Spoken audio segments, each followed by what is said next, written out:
Hey guys and gals, it's producer Johnny Gwynn. Joe and Butch are celebrating the 4th like most of us are this week, but they wanted to give you a bonus episode that they actually recorded live at last year's Mobile Boat Show. We hope you enjoy it, and Joe and Butch will be back next week with all the good, bad, and ugly fishing reports. Everybody have a safe 4th, and please boat responsibly. Hey guys, and welcome to the Alabama Saltwater Fishing Report, the only podcast to bring you the local fishing report in 30 minutes or less, whether it's good, bad, or ugly. We are here today at the Mobile Boat Show. Got my trusty co-host Joe Baya with me. How we doing today, Joe? 30 minutes or less? You think we can do it? Probably not. Not with this one anyway. We got some pretty good stuff. Hey, we just had somebody walk up and say they wanted the show to be longer. That's true. So that's not a problem. Not a problem at all. Man, we just did a really cool show with Captain Patrick Garmison and Joey Landreneau of the Slick Lure. We're here with Mr. John Calagaz with Fishing Chaos, and we're going to go a little more in depth. Mr. Joey was talking about something that I've done for hunting for a while, do a journal about the conditions, moon phase, water temperature, and everything. Yeah, you talk about hunting. One of the things I've done is look at game camera photos, and I've started to notice patterns where, say, a certain area, I'd say, okay, there's a mature deer in there in the daylight, and it was November 27th, and on November 27th, the wind was out of the northwest, and the moon phase was waning quarter moon. There's a lot to it. There's a lot that goes into that. Fishing's the same way. And fishing is the same way. So, Joey, you've been tracking what you've been doing fishing for how long? 20 years. So tell me about that. Number one, I want to know how you're disciplined enough to keep track of it all when you're tired and hot. And in my case, I've usually had a few beers. Lazy. Well, lazy's also part of it. Tell me what you do. What I got really disciplined at is when I quit drinking. That's a fact. That's not going to happen, Joey. After 2 or 3 beers, that all goes out the window. A lot of the most positive things I've done in life is after I put the suds down. Okay. So that's a topic for another show. That's another whole. That's another whole realm. I don't want to get there, but a lot of positive things have happened since then. But in all honesty, we're talking about the game. Creating a piece of plastic to fool a top predator in its environment, so you can be successful to harvest that fish and take pictures and let it and release it. Sure. And that's the game. But the other part of that is how do you pattern, how do you establish enough knowledge to target those fish where you're not wasting all day and you're not successful because you're not at the right. Well, and do it consistently. The right area, at the right tide, the right water conditions, yada, yada, yada. And the only way I knew how to do that was to write it down, to journal it. And I studied way back when, before all the software stuff and before all the Google Earths of the world, was study fixed black and white photos of the shoreline and piece those together and work in segments along the coast, looking for hard bottom. And just every time I'd catch a fish, I'd write it down, had the old Loran at one time point that, and every fish was marked.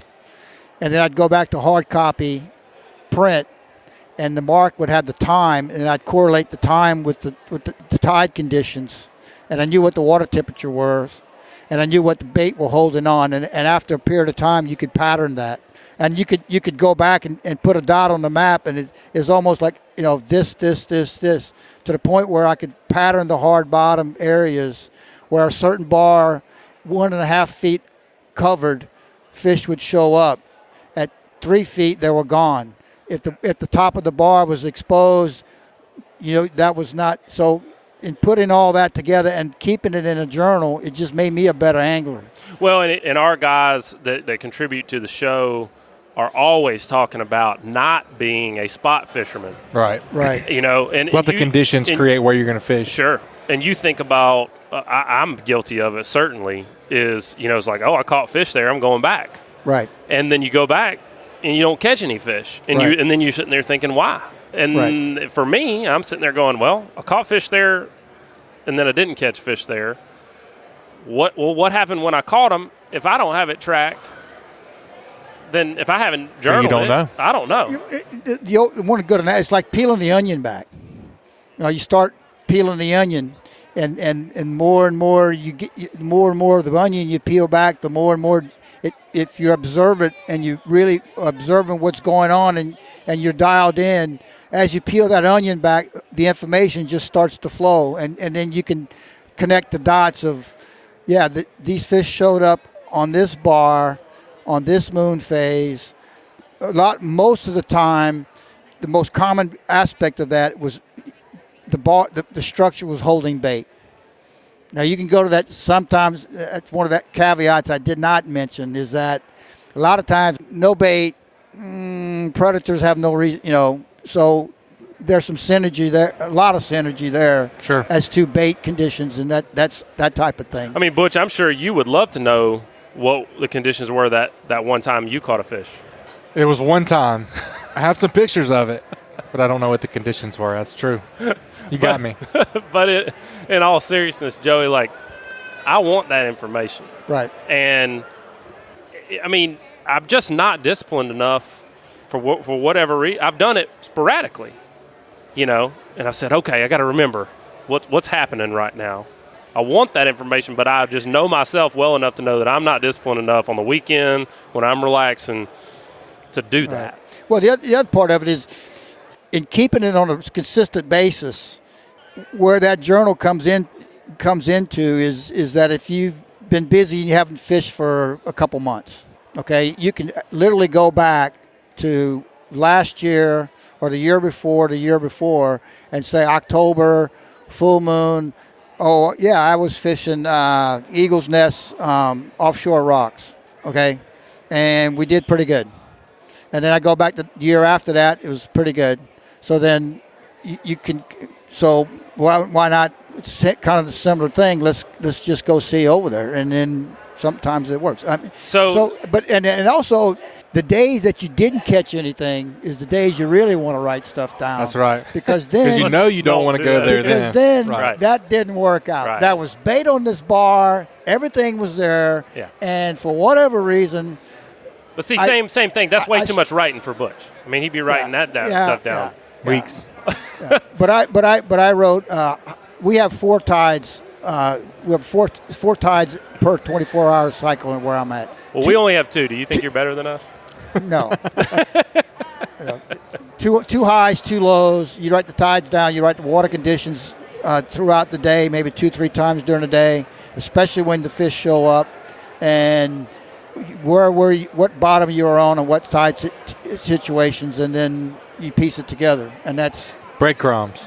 So, I mean, I love the idea of that, and I want that information. And John, this is kind of where you come in. So, John Calagaz with Fishing Chaos, tell me about what you guys are doing, because this stuff has solved this problem for me.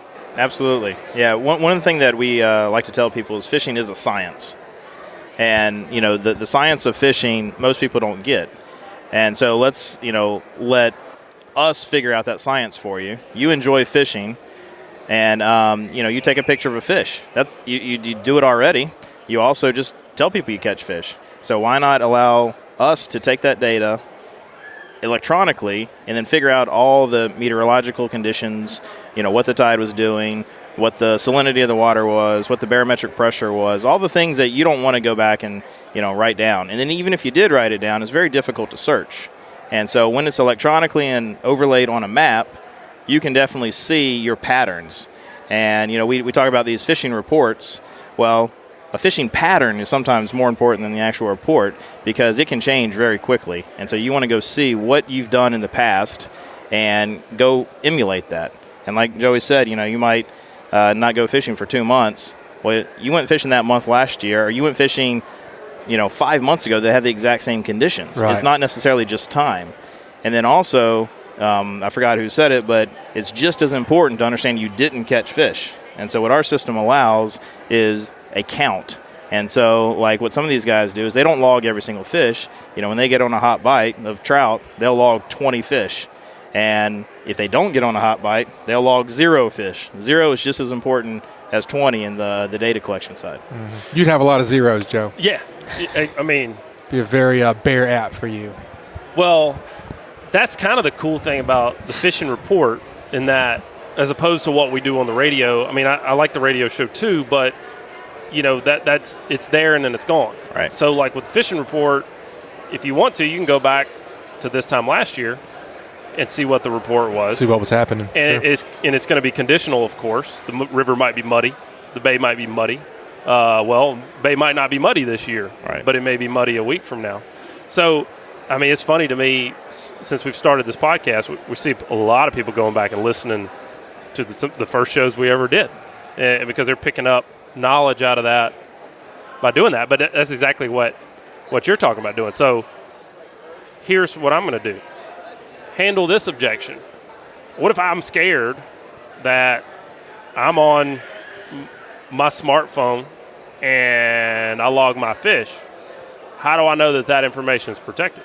Well, that information is your private information. Even we can't see what the information is. It's all encrypted. I mean, we have guides like Patrick using it right now, and I can't. I still ask Patrick where he goes fishing because I can't see where he goes fishing until he posts on Instagram his heat map, which is basically the entire bay. But yeah, I mean, it's very encrypted, very secure. We use all of the latest and greatest technologies for encryption and security. Everything is yours, and we will not be selling your fishing data. That's the important part. So take me through that. I feel better about it knowing that Patrick's on there. Right.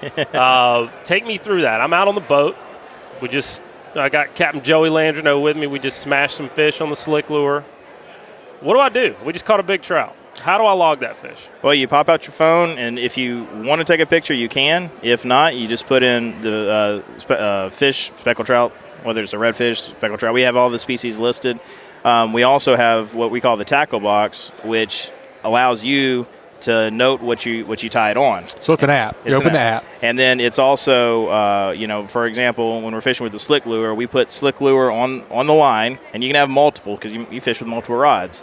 And so those are always up there at the top. And so when you catch a fish, you know not only that you caught the fish, but if you want to put what you caught it on, then you can put what you caught it on. We know where your location is, so you don't have to worry about your geotag. It's already in the picture. It's already in the app right there. And the best part is if that's all you want to do, that's all you want to put, we do all the meteorological stuff in the back end. Now, we do have sections where you can put notes, so you can put water clarity or something that's really where you are, water depth. And that's all you really have to do. And then not only does it keep a catch log of all of your catches, but it also overlays it on a map. And if you want to, you can put a heat map layer on top so you can see these patterns, not just the catches themselves.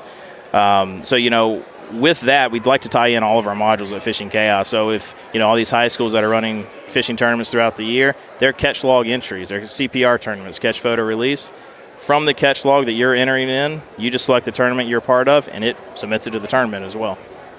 All right, so we got the data, right? We're putting it in, and here I am a year later, and I've been putting this data in, and I want to know what was happening this time last year. Can I search that data easily? So could I put in last February, I was in the Mobile River using, can I search and see what I was doing this time last year? Absolutely. You can go in and you can filter by species. You can filter by water temperature, barometric pressure, time and date. What about notes? Can you search through the notes? Could you say, I want to know everywhere I ever caught a fish on a slick lure? Yep. So, that would be the tackle. So you can actually put the tackle in there. But notes we call them tags. And so you can say hard bottom, soft bottom, muddy water, clear water. And those are tags that are searchable. And you're doing that all on a phone? All on the phone. Yep. That's awesome. Yep. That is cool. And the best part is what does this cost? Like $99 a month or something? No, for the user, it's free. Completely free. Completely free for the user. Yes. All right. Well, first off, so it's just an app. Yes. It's in the App Store. It's web app right now. Okay. We change so quickly that the feature sets are changing so rapidly that we have not yet released it from the App Store. Patrick's running the app as a beta pilot for us. But yeah, it's definitely everything we just talked about is available at app.fishingchaos.com from your phone or your web browser or your PC or whatever you want to use. Easy data entry. Very cool. All right. So what else? So that's something for everyday angler to use. I'm going to definitely do it. Two or three fish that I catch each year, I should be able to do that. No problem. What else? What else has Fishing Chaos got up their sleeve? So we're a software and a hardware platform, and we create these modules. And obviously, we talked sort of about the tournament module. We are the back end for a lot of tournaments around town. I've seen you guys at Alabama Deep Sea Fishing Rodeo. Yep. So we're the reason you can now see your live leaderboard. And that's instantly. really neat because the average guy, he can just pull up. Say during the rodeo or during a lot of the different tournaments that y'all do, he can pull that up on his phone and just watch. Absolutely. So he doesn't have to check anywhere. He can just see immediately what's happening with the leaderboard. Right. Okay. And then another module we're doing is the security module, where that's going to be launching in June, which is our hardware piece, which goes on the boat. And we were talking about all these conditions. Everybody's grabbing the conditions for your catch logs from the nearest buoy. The nearest buoy might be 20 miles away, or it could be downriver or upriver. Water temperature can fluctuate quite a bit. So with our security piece on the boat, not only is it a security system, but it's a fishing platform as well. So we have barometric pressure sensors, we have temperature, humidity, and we connect to the NEMA circuit on your boat. So you have all of your engine data, your fuel levels, water levels in your tanks, anything that you can see on your dashboard, we collect that data. You can also see the water temperature from your transducer.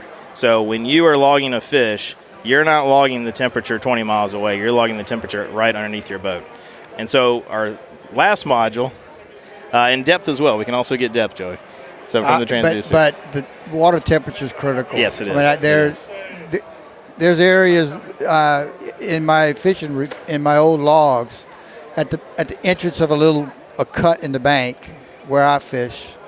The temperature there, right in the Gulf a little bit, and then you go a half a mile, 3/4 into the backside of that little bay, can be 2 degree difference. This time of year, the cold water, that 2 degrees is like a sauna to those fish. Absolutely. And you put that in your log, at that temperature profile, and it's no magic that on that warmer water, you're successful. That's awesome. Right, and that's why all of our modules communicate with each other. So that's pretty cool. Very cool. Yeah. And the last module I want to talk about is something we launched at the boat show with Patrick. Patrick's our guinea pig here. But we're charter management booking system. So right now, it's very difficult to go find a charter and easily book it online without sending emails, calling, texting. I mean, every time we fish with Patrick, he's always on the phone trying to book the next charter. Right. Let him fish and let us handle it. So we handle everything from his live calendar to his credit card transactions to actually booking, deposits, and then everything in between the booking and the actual trip. So, Patrick has multiple pickup locations, and that might change the day before. So everything that he wants to convey to the customer, he does through that. He can also say what to bring. He can have, extras that maybe somebody pays for, like, Patrick can start bringing bag lunches for everybody or cold beer for $20. And, that all gets invoiced so that when the trip is finalized, Patrick has the ability to hit checkout. Everything is right there for him. He hands the phone to the customer. Customer enters in the tip, credit card information, and then he hits submit, and that's it. Patrick, can these guys give your fishing report each week too? Can they give the fishing report? I don't know. We better hold like out on that. They may work on it. He's writing down notes right now. He's like, oh, maybe we can't do that. I like to talk fishing too, so let's not cut me out of that. That's really cool, man. And so tell me a little bit about how you guys started with Fishing Chaos, and I mean, what gave you this idea? Well, in my past life, for about 15 years, I was in the home automation business. So we built devices and software platforms from very large companies and sort of got burnt out on that and decided that the fishing industry really needs to see a step up in the technology side. Mm-hmm. And, mass market is now adopting technology like Alexa or Google Assistant. So they're starting to see what it can really do. And why not bring it into the fishing industry? And so about a year and a half, 2 years ago is when I left and just sort of started out and took that technology to the fishing industry. Very cool. So Patrick, what do you think so far, man? You're the guinea pig, sounds like, for some of this stuff. It's game changing, and at times I told John this. Sometimes I just pull up my map of all my catches and just kind of take a look at it. Look at holes in the map where I'm not, where I haven't been fishing. And like, man, I need to have some spots in there. I need to be catching fish. I want to know the truth, though, Patrick. Do you ever get in one spot and just kind of be like, nah, I'm still not putting this one on there? No, I put them all on there. There's no reason for me not to, because it's valuable to me at the end of the day. So I want it on there. Well, that's awesome, man. It sounds like you've solved a problem that I got to believe there's some other folks out there like me that would really like to be able to look back on what they're doing. I mean, golly, it almost, in a way, it kind of makes me upset to think that possibly I could have had 30 years of information to review, and that I've just, for laziness or whatever reason, I didn't do it. But sounds like y'all solved that problem, and you can't look back. I mean, heck, hopefully I got 30 more years left. Right, and that's one thing we're starting to see locally is when I was a kid, they didn't have high school fishing teams. Now there's 12 local high school fishing teams in the area, and they're logging their data right now. We're running tournaments, all-year tournaments for a lot of these guys. We're also some sponsors for some of the college teams, and they give full-ride scholarships for fishing now. And so there's no recruiting means. So now they can show. The proof is in the data. Yeah. So not only do we have all your tournament winnings, we also have your catch log. Here's how many days I fished. Here's how many fish I caught. Exactly. That's crazy. And you compare that to my manual method for 20 years. His data is now state-of-the-art technology, so it's more precise. It's to the minute. I mean, and you got to go back and pull out those journals. Yeah, and everything else. I mean, this is Hope it doesn't get burned up in a fire. Fine tuning. You know, Yeah. I actually have it backed up on a couple thumb drives. Good. I could write a book. Well, I'm just proud of you that you've been able to do that for so long, because I'm telling you, I want it, but I'm just not gonna do it. And I did it there for a while, but it's like once I started writing out a fish log of like, oh man, we caught this many fish, and then I started thinking about all the details. I'm like, I don't know if I'm gonna do this anymore. And then John brings this up to me. I'm like, I'm all in. Yeah. Like, I want to be a part of that, because I want to be able to take a picture and put a little bit of data into that catch, and then be able to capture all that other stuff with it, man. For sure. It's golden. Cool. Well, John, again, if folks are interested in Fishing Chaos, it sounds like it doesn't cost them a thing. Right. If they're interested in it, how do they find out more information about it? They can go to app.fishingchaos.com, and what's funny is a lot of people don't even know that they signed up for it when they register for the rodeo. So a lot of times people say, I'm already registered, and so you can go ahead and log in, and you can see your data from the rodeo, even if you didn't know it was there. Excellent. Well, John, thanks for being on with us. Joey, thanks for being on with us. My pleasure. Continued luck in 2019. Folks, that's going to do it for us this week. Y'all keep whacking. This week's Alabama Saltwater Fishing Report has been brought to you by Geico. Call Ron Davis, Geico agent, at 251-445-0053 or visit him online at geico.com/mobile-al. And also, KillerDock. Are you suffering from dock dysfunction? Check out a full line of dock enhancement at KillerDock.com. That's KillerDock.com. And also, Great Days Outdoors, the South's finest hunting and fishing magazine. Pick up your copy wherever magazines are sold, or check them out at GreatDaysOutdoors.com. This week's Alabama Saltwater Fishing Report was brought to you by me, Joe Baya, and National Land Realty. If I can help you in any way with purchase or sale of land in Alabama or Florida, whether it's timberland, farmland, recreational land like hunting land, or even agricultural land or ranch land like horse farm, drop me a message at jbaya@nationalland.com. That's JBAYA@nationalland.com.